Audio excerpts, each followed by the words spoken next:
السلام علیکم ورحمۃ اللہ وبرکاتہ۔ امید ہے کہ آپ سب خیریت سے ہوں گے۔ آج ہم پڑھیں گے بازار میں داخل ہوتے وقت کی دعا۔ جب ہم بازار میں جائیں اور بازار میں داخل ہونے لگے تو تب ہم نے یہ دعا پڑھنی ہے۔ لا الہ الا اللہ وحدہ لا شریک لہ لہ الملک ولہ الحمد یحیی ویمیت وہو حی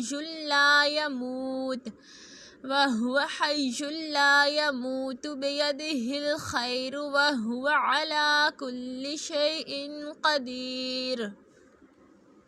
ترجمہ ہے اس کا، اللہ عز و جل کے سوا کوئی معبود نہیں، وہ یکتا ہے، اس کا کوئی شریک نہیں، اس کی بادشاہت ہے اور اسی کے لیے حمد ہے۔ وہی جلاتا اور مارتا ہے، وہ ایسے زندہ ہے جسے موت نہیں، تمام بھلائیاں اسی کے دست قدرت میں ہیں اور وہ ہر چیز پر قادر ہے۔ آج کے لیے ہمارا سبق اتنا ہی ہے، آگے ہم انشاءاللہ نیکسٹ ویڈیو میں پڑھیں گے۔ تب تک اپنا بہت سارا خیال رکھیے گا اور اپنے چینل کا بھی۔ اللہ حافظ۔